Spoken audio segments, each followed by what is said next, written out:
अस्सलाम वालेकुम स्टूडेंट्स। आज हम थर्ड चैप्टर स्टार्ट कर रहे हैं जो है कि डील कर रहा है केमिकल बॉन्डिंग को।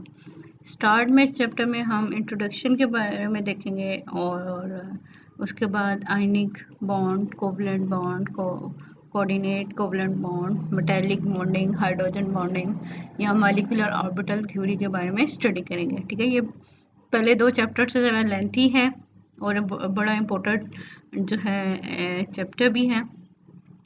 इसमें हम डिफरेंट टाइप की केमिकल बॉन्डिंग के बारे में स्टडी करेंगे और डिफरेंट स्ट्रक्चर्स के बारे में भी डिटेल में स्टडी करेंगे। ठीक है, अब हम स्टार्ट करते हैं हम अपना थर्ड चैप्टर जो कि है chemical bonding. You are already aware of the fact that forces of attraction exist between the atoms. ठीक है, एक एटम और दूसरे एटम के दरमियान में कोई ना कोई फोर्सेस ऑफ अट्रैक्शन होती है। आपको पता है एक का न्यूक्लियस दूसरे के इलेक्ट्रॉन को अट्रैक्ट कर रहा होता है और एक का इलेक्ट्रॉन जो है वो दूसरे के न्यूक्लियस के साथ भी अट्रैक्शन शो कर रहा होता है। These forces are either relatively weak which exist between atoms of inert gases. ठीक है, ये फोर्सेस जो इनके दरमियान में एटम्स के दरमियान में होती हैं ये वीक भी हो सकती हैं, जैसा कि इनर्ट गैसेस के मॉलिक्यूल एटम्स के दरमियान में जो फोर्सेस होती हैं वो वीक फोर्सेस होती हैं। ठीक है, और they may be quite strong which bind the metal atom into a metallic bond. ये मेटेलिक बॉन्ड भी बना सकती हैं और ये मेटेलिक बॉन्डिंग जब होती है मेटल्स के एटम्स के दरमियान में होती है तो ये स्ट्रॉन्ग बॉन्डिंग होती है। मीन ये जो फोर्सेस हैं ये वीक फोर्सेस भी हो सकती है, ये स्ट्रॉन्ग फोर्सेस भी हो सकती है। साथ ही एग्जांपल दे दी, वीक फोर्सेस कहाँ पे होंगी? इनर्ट गैसेस के अंदर। और स्ट्रॉन्ग फोर्सेस कहाँ पे होंगी? मेटल्स के अंदर, जैसे मेटेलिक बॉन्ड बनोगे या मेटेलिक सॉलिड्स के अंदर ये फोर्सेस हो सकती है। The force which hold two atoms together in the molecule are described by the word bond। कि एटम्स जब भी कंबाइन होके मॉलिक्यूल बना रहे हैं तो उनके दरमियान जो फोर्स है जो या उनको बाइंड कर रही है या होल्ड कर रही है एटम्स को, उसको हम कहते हैं कि बॉन्ड। ठीक है, कि ये इसके दरमियान में एटम्स के दरमियान में बॉन्ड बना हुआ है। Before the consideration of the electronic structure of atoms, the nature of forces binding atom together to form molecule were considered to be due to their combining capacities called valencies। ठीक है, जब हमारे पास electronic structures of atom से पहले हमारे पास जो ये consider कर रहे थे कि जो एटम्स को कंबाइन करके फोर्सेस आपस में जो फोर्सेस कंबाइन करी है मॉलिक्यूल के फॉर्म में, वो उसकी कंबाइनिंग कैपेसिटी है या वैलेंसीज हैं कि जितनी एलिमेंट की वैलेंसी होगी, कि जितनी किसी एटम की वैलेंसी होगी उतने ही वो बॉन्ड बना सकता है। ठीक है, thus the valency was considered as the number of valence bond formed by an atom of one element with the other atom। तो इसलिए हमारे पास वैलेंसी को हम क्या कंसिडर करते थे कि जितने भी बॉन्ड कोई भी एलिमेंट बना सकता है या कोई भी एटम बना सकता है, ठीक है, तो वो उसकी वैलेंसी हो सकती है कि कोई भी एटम जितने भी वैलेंस बॉन्ड या वैलेंस इलेक्ट्रॉन से हमारे पास यानी आउटरमोस्ट इलेक्ट्रॉन से जितने भी बॉन्ड बना सकता है तो वो उसकी वैलेंसी क्ला सकती है। This classical concept of chemical bond was chemical bond formation has now been replaced by modern and more useful theories of bonding discussed in this chapter। ठीक है, वो तो सिंपल एक कॉन्सेप्ट था कि वैलेंस इलेक्ट्रॉन जो हैं वो मिलके बॉन्ड बना रहे हैं, तो वो किस तरह का बॉन्ड हो सकता है? वो आयनिक भी हो सकता है, वो कोवलेंट भी हो सकता है, वो कोऑर्डिनेट कोवलेंट हो सकता है, या वो मेटालिक बॉन्डिंग हो सकती है। और उसके लिए थ्योरीज दी गई हैं। हाइब्रिडाइजेशन आपको पता है, मॉलिक्यूलर ऑर्बिटल थ्योरी है, वैलेंस बॉन्ड थ्योरी है। कि अब जो है उस सिंपल डेफिनेशन की बजाय उसको बहुत ज़्यादा एक्सप्लेन किया गया है हर चीज़ को कि किस तरह बॉन्ड बन रहा है और किस तरह नहीं बन रहा, और इस चीज़ को हम इस चैप्टर में डिस्कस भी करेंगे। A stable molecule is a group of atom held together by valence forces. कि मॉलिक्यूल को हम क्या डिफाइन कर सकते हैं कि स्टेबल मॉलिक्यूल हमारे पास वो होता है कि जिसके अंदर डिफरेंट एटम कंबाइन हुए हुए हैं बाय वैलेंस फोर्सेस, यानी कि स्ट्रॉन्ग फोर्सेस की बेस के ऊपर आपस में कंबाइन होके हमारे पास मॉलिक्यूल बनाते हैं। एटम जो है कंबाइन होते हैं और मॉलिक्यूल बनाते हैं। The distance of separation of atom in the molecule are the order of atomic diameter taken in angstrom unit। ठीक है, कि एक एटम और दूसरे एटम का दरमियान में जो डिस्टेंस है वो हमारे पास क्या है कि वो हमारे पास आंगस्ट्रॉम यूनिट में लिया जाता है, एटॉमिक डायामीटर होता है उसका, ठीक है। दो एटम्स के दरमियान में जो डिस्टेंस है वो उसका एटॉमिक डायामीटर आ जाता है, और इसको हम किस में मेजर करते हैं, आंगस्ट्रॉम यूनिट में, यानी 1 आंगस्ट्रॉम इज 10⁻⁻10 मीटर, या ये होता है 10⁻⁻8 सेंटीमीटर और 10⁻⁻9 nanometre. The forces which are responsible for chemical bonding depend upon the structure of atom। ठीक है, कि कौन किस तरह की बॉन्डिंग होनी है वो डिपेंड कर रहा है कि एटम का स्ट्रक्चर क्या है। It is due to this reason that progress in the understanding of chemical bonding has gain hand in hand with the progress in the elucidation of atomic structure। ठीक है, कि फोर्सेस किस पे depend करी है, atomic structure कैसा है। तो जैसे ही हमारे पास एटॉमिक स्ट्रक्चर की इलुसिडेशन हुई तो साथ साथ ही हमारे पास उनके दरमियान में जो बॉन्डिंग है उसके बारे में भी बहुत सारे जो है इंफॉर्मेशन मिलती गई। ठीक है, Thomson suggested that electrostatic forces of attraction between oppositely charged ions were responsible for chemical bonding। Thomson ने क्या सजेस्ट किया कि जो ऑपोजिटली चार्ज आयन हैं, मीन पॉजिटिव आयन और नेगेटिव आयन, उनके दरमियान में जो फोर्सेस हैं, इलेक्ट्रोस्टैटिक फोर्सेस हम कहते हैं आयन्स के दरमियान में जो होती हैं, वो हमारे पास रीजन बनती हैं केमिकल बॉन्डिंग की। According to Kossel, in 1916, the atoms of more electropositive element immediately following inert gases lose one or more electron to produce positively charged ion with the inert gas configuration. कि इसका concept क्या था कि जो electropositive metals हैं या elements हैं, जैसे आप अल्कली और अल्कलाइन अर्थ मेटल की बात कर सकते हैं, वो क्या करती हैं कि अपने एक या दो इलेक्ट्रॉन को लूज़ करके, इलेक्ट्रोपॉजिटिव हैं, ठीक है, तो उनकी टेंडेंसी इलेक्ट्रॉन को लूज़ कर सकती हैं, और लूज़ करेंगी 1 और 2 इलेक्ट्रॉन लूज़ करेंगी तो उसके उनसे प्रीवियस जो है वो क्या होगा, जो इनर्ट गैस की कॉन्फ़िगरेशन होगी वो अटेन कर लेगी। इसी तरह हमारे पास जो है जो स्ट्रॉन्गली इलेक्ट्रोपॉजिटिव हैं वो क्या करते हैं, इलेक्ट्रॉन गेन करके इनर्ट गैस की कॉन्फ़िगरेशन अटेन कर लेते हैं। In the same way the atom of strongly electronegative element which preceded the inert gases, यानी कि ये इनर्ट गैसेस से पहले आते हैं, जैसे 7 6 और 7 ग्रुप है हमारे पास, would gain one or more electron to produce negatively charged ions having inert gas configuration, यानी एनाइन बन सकता है या केटाइन बन सकता है हमारे पास, और लेकिन ये इनर्ट गैस कॉन्फ़िगरेशन अटेन कर लेते हैं। ठीक है, The electrostatic forces of attraction between the oppositely charged ions are responsible for the formation of chemical bond। जब ये आयंस बन जाते हैं, मीन एक कटाइन बन गया और एक एनाइन बन गया, तो उनके दरमियान में जो फोर्सेस ऑफ अट्रैक्शन होगी, जिसे हम इलेक्ट्रोस्टैटिक फोर्सेस ऑफ अट्रैक्शन कहते हैं, वो रिस्पॉन्सिबल हैं उनके दरमियान में बॉन्ड फॉर्मेशन की। This type of bond is referred to ionic और पोलर बॉन्ड। ठीक है, आयनिक बॉन्ड कहते हैं या फिर हमारे पास पोलर बॉन्ड इसको कह सकते हैं। Lewis in 1916 suggested that atom of some element would form bonds by sharing of electron। ठीक है, लेविस ने कॉन्सेप्ट दिया कि लाजमी नहीं है कि इलेक्ट्रॉन ट्रांसफर से ही हमारे पास बॉन्ड बनेगा, ठीक है, या इलेक्ट्रॉन कोई स्पेशली गेन करिए लूज करिए उसी से बॉन्ड बनेगा, बल्कि उसकी बजाय क्या है, शेयरिंग ऑफ इलेक्ट्रॉन से भी बन सकता है bond. This type of bonds are called covalent और non polar bond. It need to be mentioned over here that these are not the only forces responsible for all chemical bonds, but the ion dipole forces or dipole forces, interaction arising out of polarization of atomic system, and forces operative in solid also play an important role।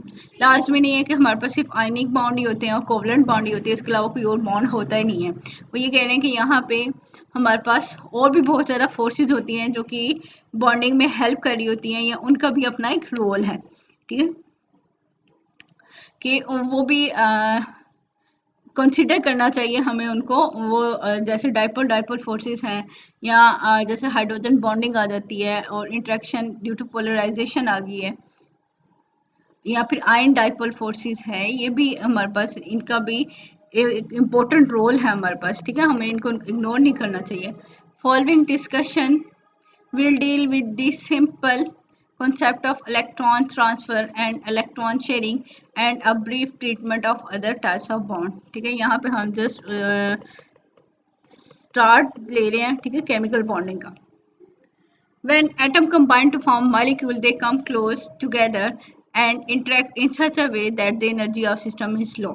जब atom दूर दूर होते हैं तो उनकी energy high होती है, ठीक है। वो जैसे ही करीब करीब आते हैं तो उनकी दरम्यान में अट्रैक्शन डेवलप हो रही होती है, तो उनकी एनर्जी जो है वो लो हो जाती है। याद रखिएगा कि रिपल्शन जब होती है तो एनर्जी हाई होती है, और जब अट्रैक्शन होती है तो एनर्जी लो होती है, ठीक है। When atoms combine to form molecules, they come close together and interact in such a way that the energy of system is lower. During the bond formation, the energy of molecular system falls due to attractive forces। क्यों कि bond formation के time हमारे पास क्या है कि energy क्यों loss हो रही है, वहाँ पे हमारे पास अट्रैक्टिव फोर्सेस रिपल्सिव फोर्सेस से ज़्यादा हो रही हैं हमारे पास, या ज़्यादा हमारे पास अट्रैक्शन फोर्सेस हैं और वो बैलेंस हुए हुए हैं, ठीक है, रिपल्सिव फोर्सेस के साथ।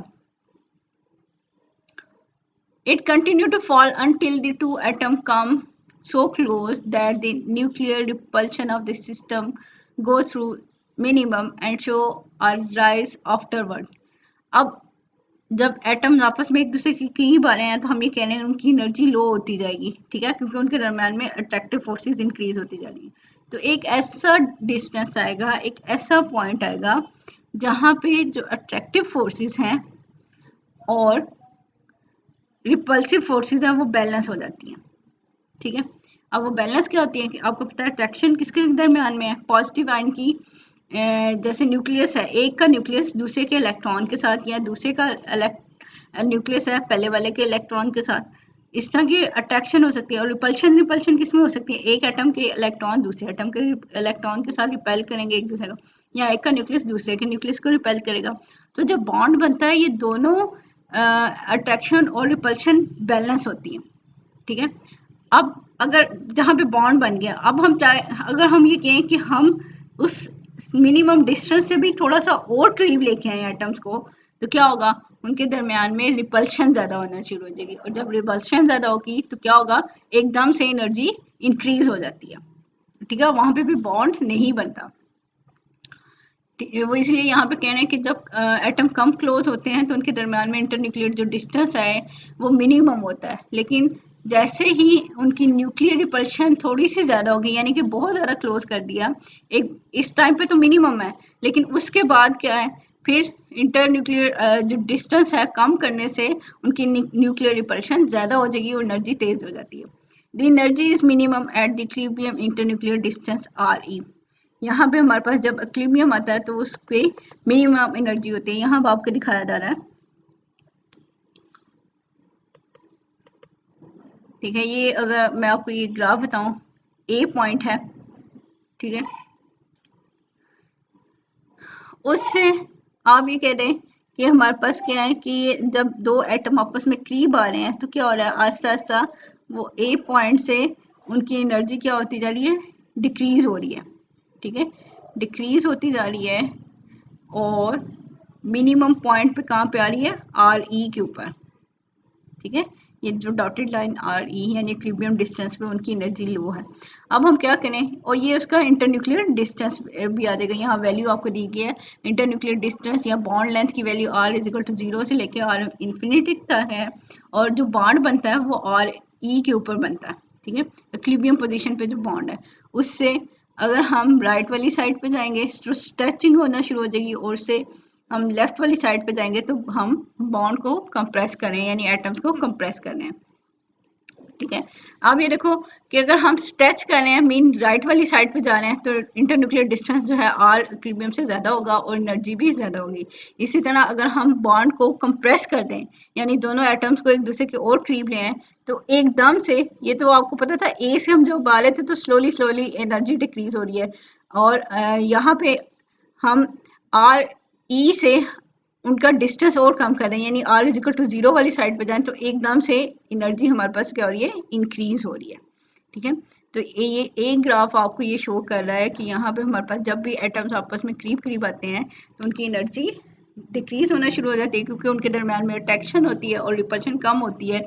मिनिमम पॉइंट जो है हमारे पास इक्विलिब्रियम है, जहाँ पे मिनिमम एनर्जी है, दोनों फोर्सेस बैलेंस है। और अगर उससे भी हम क्या करें कि इंटरन्यूक्लियर डिस्टेंस कम करें तो एकदम से रिपल्शन इंक्रीज हो जाती है, न्यूक्लियर रिपल्शन इंक्रीज हो जाती है, और जो है बॉन्ड नहीं बनता, बॉन्ड ब्रेक हो जाता है, ठीक है। और मिनिमम डिस्टेंस हमारे पास आर ई के ऊपर होता है।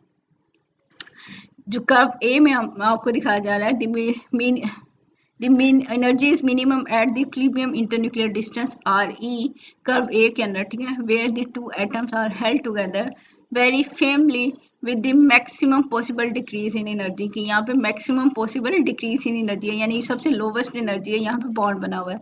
as this energy is much lower than that present in atoms, ठीक है। ये मॉलिक्यूल की एनर्जी है, क्योंकि दो एटम मिलके हमारे पास क्या बना दिया मॉलिक्यूल। एटम्स की एनर्जी हाई थी, मॉलिक्यूल की एनर्जी क्या थी, लो आ गई है। और जितनी किसी चीज की एनर्जी लो होती है वो उतना ज्यादा स्टेबल भी होता है, ठीक है। This stability of molecule is gain, क्यों, हमारे पास क्या है, एटम की निस्बत मॉलिक्यूल ज्यादा स्टेबल है, उसकी एनर्जी कम है।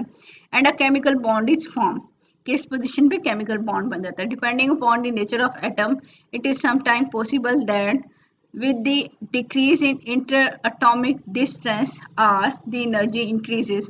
ये एटम के स्ट्रक्चर पर डिपेंड कर रहा है, उसके नेचर पर डिपेंड कर रहा है कि जब हम एटम्स को के दरमियान में इंटरन्यूक्लियर डिस्टेंस जो है वो और डिक्रीज करना शुरू कर जाते हैं तो उनकी एनर्जी इंक्रीज होना शुरू हो जाती है। क्यों, कि हमारे पास रिपल्शन फोर्सेस ज़्यादा आ जाती हैं। In this situation atom do not combine to form molecule, जैसे बी कर्व है, तो हमने क्या किया कि एटम्स को आपस में करीब लेके आना चाह रहे हैं, तो उनकी एनर्जी लो होने की बजाय क्या हो रही है, उनकी एनर्जी इंक्रीज हो रही है। At r equilibrium the repulsive and attractive forces are equal so that the net force is 0, ठीक है। अब हमारे पास क्या है, वो इक्विलिब्रियम पोजीशन के ऊपर आपको बता रहे हैं कि यहाँ पे अट्रैक्टिव और रिपल्सिव फोर्सेस जो है बैलेंस होती हैं, और उनके ऊपर नेट फोर्स जो है हमारे पास 0 होती है।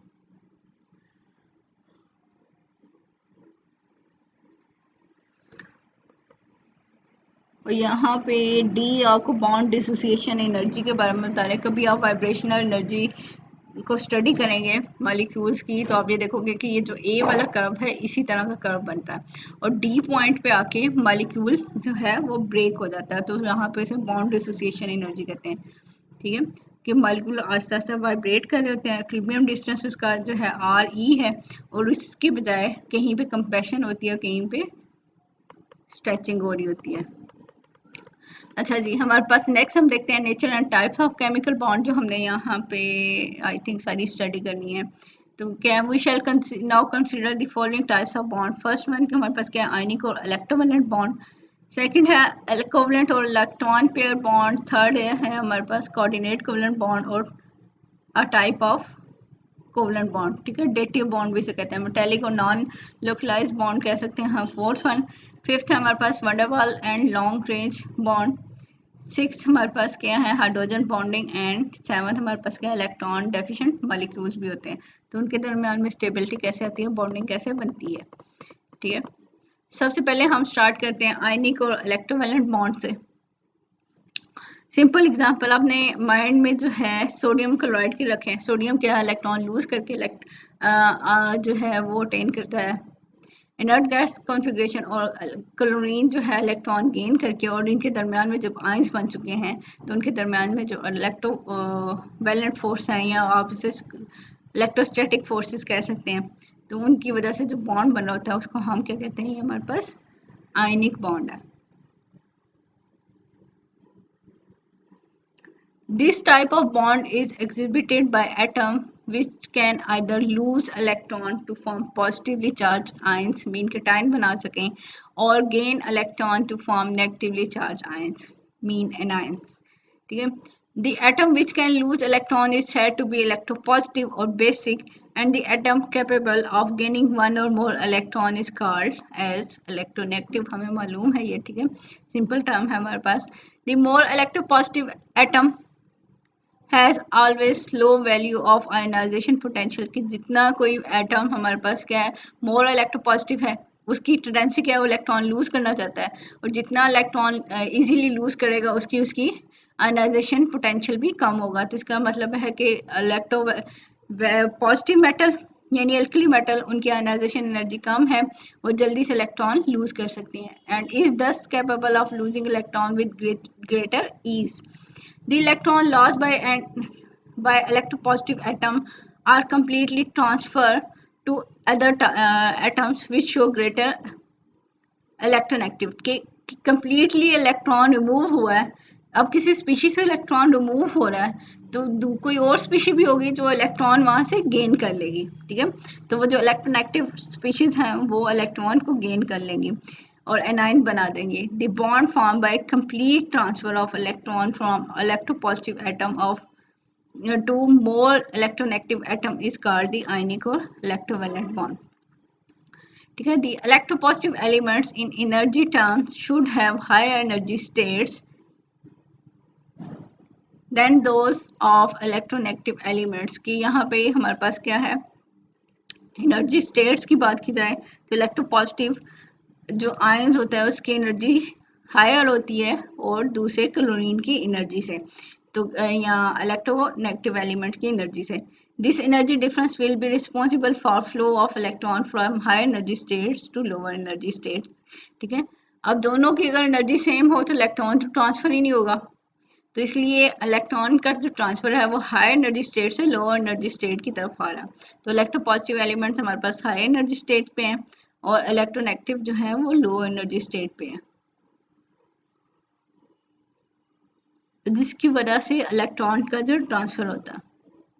The two atoms are held together by electrostatic forces of attraction acting between such atoms। इनके दरमियान में जो है जो फोर्सेस होंगी वो हमारे पास इलेक्ट्रोस्टैटिक फोर्सेस होंगी। मीन हमारे पास क्या है, एम नॉट है जीरो ऑक्सीडेशन स्टेट में कोई भी मेटल है, और एक्स क्या है हमारे पास कोई भी electronegative elements zero oxidation state में। अब क्या है, एम इलेक्ट्रॉन लूज करके एम पॉजिटिव में बन रही है और एक्स ने क्या किया, इलेक्ट्रॉन गेन किया तो एक्स नेगेटिव हो गया। The energy required to completely separate the ions from a diatomic molecule is given by the following expression। अब हम क्या कह सकते हैं कि कोई एक डायटोमिक मॉलिक्यूल है, उसको उसके आयंस में कन्वर्ट होने के लिए जितनी एनर्जी चाहिए तो वो हमारे पास किसके इक्वल है, potential energy is equal to electrostatic energy plus van der Waals energy, ठीक है। उसके अंदर से हमारे पास इलेक्ट्रोस्टैटिक एनर्जी मीन आयंस के दरमियान में कितनी एनर्जी है वो हमारे पास क्या होगा, Q1 into Q2 into E square over R, where Q1 and Q2 are the charges of metal, charges on atom M and X, and R is the internuclear distance। और E हमारे पास charge है दोनों जो है हमारे पास ions के ऊपर। The general tendency of various atoms to form molecule is to attain inert gas configuration. को मोस्टली हमारे पास क्यों कोई भी चीज़ बॉन्ड बना रही है, क्योंकि वो इनर्ट गैस कॉन्फ़िगरेशन अटेन करना चाहती है, क्योंकि जहाँ पे हमारे पास इनर्ट गैस कॉन्फ़िगरेशन आएगी तो मॉलिक्यूल क्या हो जाएगा, स्टेबल हो जाएगा। The atom of inert gases have outer most p orbital completely filled। such a configuration will not easily lose or gain any electron because very high ionization potential or electronegatives will be required to remove an electron or gain any additional electron। इनके outermost shell complete है, इसके अंदर से electron को निकालना भी मुश्किल है और इनके अंदर इलेक्ट्रॉन को ऐड करना भी मुश्किल है। Let us consider potassium and chlorine atom which would combine to form potassium chloride molecule, ठीक है। पोटेशियम एटम इसका एटॉमिक नंबर हमारे पास क्या है, 19 है। अगर इसके अंदर से अगर हाँ लाइक इलेक्ट्रॉनिक कॉन्फ़िगरेशन देख लें तो वो इसकी इलेक्ट्रॉनिक कॉन्फ़िगरेशन आती है 1s2 2s2 2p6 3s2 3p6 and 4s1। वो क्लोरीन एटम जिसके 17 है हमारे पास इलेक्ट्रॉन्स एटॉमिक नंबर, तो उसकी इलेक्ट्रॉनिक कॉन्फ़िगरेशन कैसे आएगी, 1s2 2s2 2p6 3s2 3p5। Note that these have has an inert gas structure but they possess an incomplete shell of electron and orbital। ठीक है, हमारे पास क्या है कि पोटाशियम में से एक इलेक्ट्रॉन निकाल दें तो वो हमारे पास क्या आ जाएगा, इनर्ट गैस की कॉन्फ़िगरेशन आ जाएगी। या क्लोरीन के अंदर जो है एक इलेक्ट्रॉन और ऐड कर दें तो उसके अंदर भी इनर्ट गैस की कॉन्फ़िगरेशन आ जाती है। The nearest inert gas to both is argon having the electronic configuration 1s2, 2s2, 2p6, 3s2, 3p6. Thus, the loss of one electron from potassium and gain of one electron by chlorine would leave both the atoms with argon configuration। की यहाँ पे क्या होगा कि potassium अपना electron lose करे और chlorine gain कर ले तो दोनों की आर्गॉन वाली कॉन्फ़िगरेशन आ जाएगी, यानी नोबल गैस की कॉन्फ़िगरेशन आ जाएगी। ड्यूरिंग दिस प्रोसेस के positive and chloride negative would be produce and the electrostatic attraction between these positively charged ions should be responsible for a stable ionic bond। ठीक है, जो electrostatic forces हैं वही हमारे पास responsible है उनके दरम्यान में बॉन्ड बनाने के लिए। Let us take some more example to elaborate the ionic bonding situation। सबसे पहले हमारे पास क्या है, formation of sodium chloride molecule. Sodium का एटॉमिक नंबर 11 है। आपको इसकी जीरो स्टेट के ऊपर यानी ग्राउंड स्टेट के ऊपर इसकी इलेक्ट्रॉनिक कॉन्फ़िगरेशन आती है कि ये हमारे पास क्या है 1s2, 2s2, 2p6, 3s1। ये अगर एक इलेक्ट्रॉन लूज कर दे तो ये सोडियम आयंस में कन्वर्ट हो जाएगा तो उसकी इलेक्ट्रॉनिक कॉन्फ़िगरेशन बन जाएगी 1s2, 2s2, 2p6 यानी नियोन की कॉन्फ़िगरेशन आ जाएगी। इसी तरह क्लोरीन 17 है, इसके पास इलेक्ट्रॉन न्यूट्रल स्टेट में है, ये इलेक्ट्रॉन गेन कर रही है। ठीक है, तो क्लोराइड आयन में कन्वर्ट हो रही है। तो पहले इसकी इलेक्ट्रॉनिक कॉन्फ़िगरेशन थी 1s2, 2s2, 2p6, 3s2, 3p5, अब ये 3p6 हो गया और आर्गॉन की इसने इलेक्ट्रॉनिक कॉन्फ़िगरेशन अटेन कर ली। Another way of representing the bonding situation is sodium अपना एक इलेक्ट्रॉन दे रही है क्लोरीन को, क्लोरीन के पास आउटर मोस्ट शेल के अंदर 7 इलेक्ट्रॉन है। ठीक है, तो और अब सोडियम के पास क्या है 10 इलेक्ट्रॉन प्लस चार्ज। ठीक है, और यहाँ पे हमारे पास क्या है कि क्लोरीन का आउटर मोस्ट शेल कंप्लीट हो गया और नेगेटिव चार्ज आ रहा है इसके ऊपर, या आप इसको सिंपली सोडियम क्लोराइड भी लिख सकते हैं कि सोडियम पॉजिटिव है और क्लोरीन नेगेटिव है हमारे पास। तो यहाँ जो बॉन्ड बन रहा है कंप्लीट ट्रांसफर ऑफ इलेक्ट्रॉन से वो हमारे पास आयनिक बॉन्ड है। इसी तरह formation of magnesium chloride molecule, ये मैग्नीशियम हमें पता है सेकंड ग्रुप में है तो ये 2 इलेक्ट्रॉन लूज कर सकती है। तो ये जब 2 इलेक्ट्रॉन लूज करेगी तो पहले इसकी इलेक्ट्रॉन कॉन्फ़िगरेशन थी 1s2, 2s2, 2p6, 3s2, 2 electron lose कर रही है। ठीक है, यानी 3s2 वाले इलेक्ट्रॉन रिमूव हो रहे हैं तो इसकी इलेक्ट्रॉनिक कॉन्फ़िगरेशन रह जाएगी 1s2, 2s2, 2p6 यानी नियोन की कॉन्फ़िगरेशन। नेक्स्ट हमारे पास क्या है, क्लोरीन है कि दो जो है हमारे पास एटम ऑफ क्लोरीन है तो ये 2 इलेक्ट्रॉन को गेन कर रहे हैं तो 2 एटम ऑफ क्लोराइड बना रहे हैं। तो अगर हम इनकी इलेक्ट्रॉनिक कॉन्फ़िगरेशन देखें तो क्लोरीन की हमने पहले भी देख ली है कि 1s2, 2s2, 2p6, 3s2, 3p5 और इससे हमारे पास क्या है एक क्लोरीन के अंदर या एक क्लोराइड के अंदर एक इलेक्ट्रॉन आना है और 2 के अंदर 2 दफ़ा आएगा यानी और इसकी इलेक्ट्रॉनिक कॉन्फ़िगरेशन बन जाएगी 1s2, 2s2, 2p6, 3s2, 3p6। और इसको हम रिप्रेजेंट ऐसे कर सकते हैं कि मैग्नीशियम के पास 2 इलेक्ट्रॉन है, वो एक क्लोरीन को दे रहा है, दूसरा दूसरे क्लोरीन को दे रहा है। ठीक है, तो इसलिए मैग्नीशियम के आयंस जो हैं वो सेंटर में हैं और पॉजिटिव और जो दूसरे साथ है हमारे पास क्लोरीन वो क्या है डिफरेंट एंगल्स पे आ जाएंगे, दूसरी साइड पे आ जाएंगी। फॉर्मेशन ऑफ एल्युमिनियम फ्लोराइड, ये भी हमारे पास किसकी एग्जांपल है, आयनिक बॉन्ड की। ठीक है, एल्युमिनियम क्या है 3 इलेक्ट्रॉन लूज करके एल्युमिनियम आयंस कन्वर्ट हो रहा है।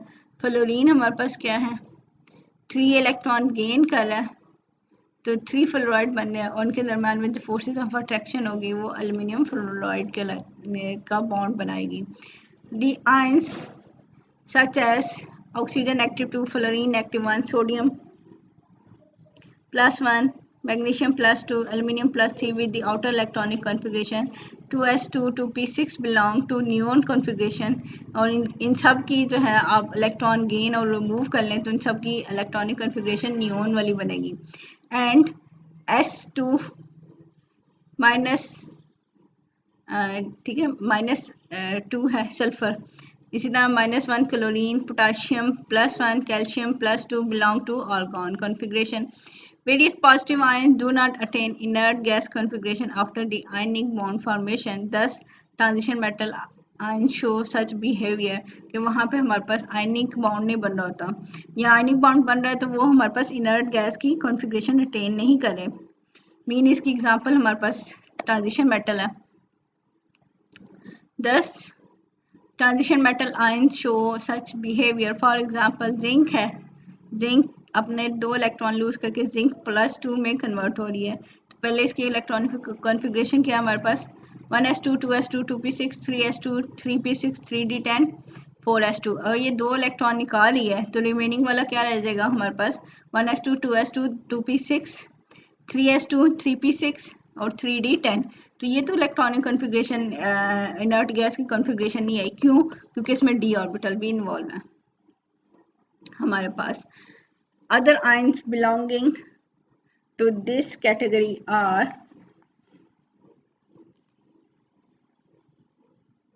ठीक है अदर आयंस देख लेते हैं। कॉपर प्लस में है तो इसके एंड में हमारे पास 3d10 आ गया। आयरन +2 में है 3d6 है और आयरन +3 में है तो ये 3d5 आ गया। कोबाल्ट +2 में है तो लास्ट पे हमारे पास 3d7 आ गया। कोबाल्ट +3 में है तो 3d6 आ जाएगा।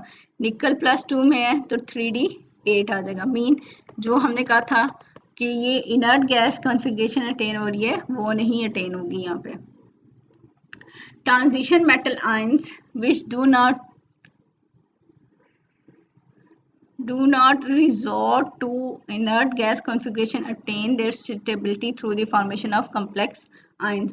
के मीन हमारे पास क्या है कि जो ट्रांजिशन मेटल हैं अगर वो हमारे पास इनर्ट गैस कॉन्फ़िगरेशन अटेन नहीं भी कर रही तो वो कैसे स्टेबिलिटी गेन करती हैं तो वो हमारे पास कम्प्लेक्स आयन बना के वो स्टेबिलिटी को शो करती हैं। जैसे चिलेशन पढ़ा होगा आप लोगों ने, ठीक है। The ions with odd number of s and p electron are not known, but the odd number of d electrons is found in transition metal ions।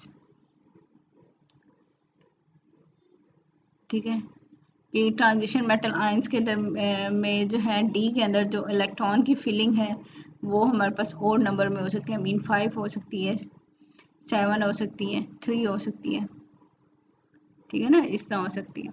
It should be noted that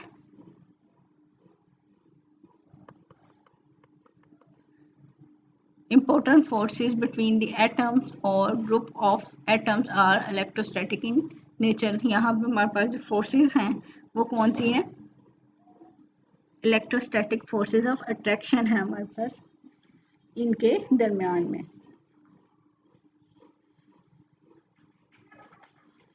student आज के लिए इतना ही lecture. Next हम crystal structure देखेंगे ionic compound का, ठीक है। तो आज इतना ही करोगे आप लोग और इसको अच्छे तरीके से प्रिपेयर कर लेना आप लोगों ने।